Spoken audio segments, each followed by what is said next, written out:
I shared with the audience a few thoughts about things that need to happen so that we can get close to achieving the Sustainable Development Goals that the United Nations has set. And time is of the essence now. So the goals need to be achieved by 2030, and that means we only have something like 7 more harvests left. So there's a big urgency, and no one, and this is also one of the key messages of my speech earlier, no one can do this alone. So it is a very large undertaking. The food system is very complex. It is a system, so that means there are many dependencies, and people have to work together to solve the big challenges. Now, we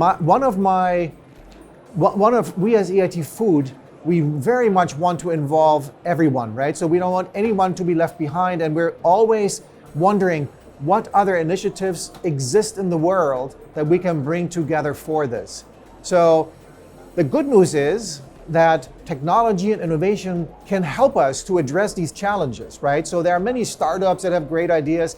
There are many startups that are already in market. There are large corporates that really care, that declare sustainable development goals themselves, that they voluntarily sign up to achieve them.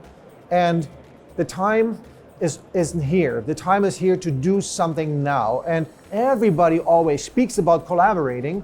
And where before, maybe it has been more of a declaration of intent, now is the time to really, really make it happen.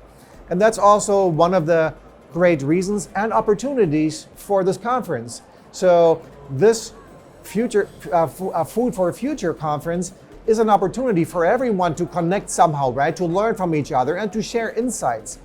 And that's what excites me, and that's also what I shared with the audience earlier in my speech.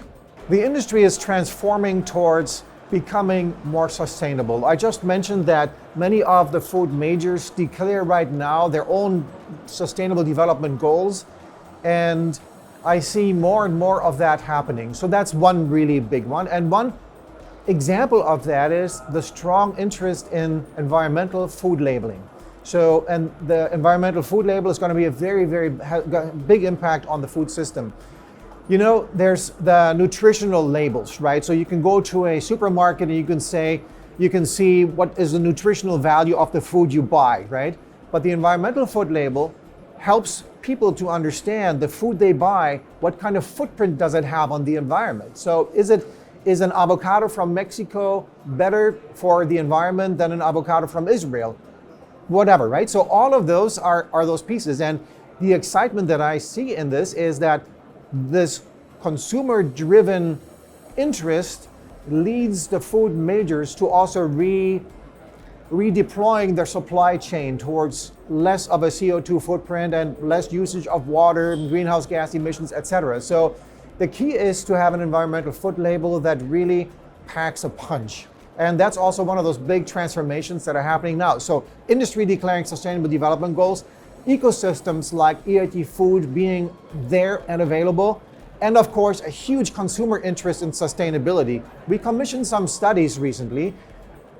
Specifically, we commissioned a study for Gen Z, so folks from 18 to 24 years of age, and we found that a full 2/3 believe that the food system in its current form is not sustainable. So we have to make something happen now, but it's also an opportunity, because that means if corporates listen to the voice of those young ones and everybody else, they will actually transform the food system to a more healthier one, so that both people and the planet can become healthier. And by people, by the way, just so you know, by people being healthier, I mean more personalized food choices, right? So things that people can put together for themselves on their personalized journey. So HelloFresh is one of those examples, but there's many others that will in the future provide personalized nutrition for people.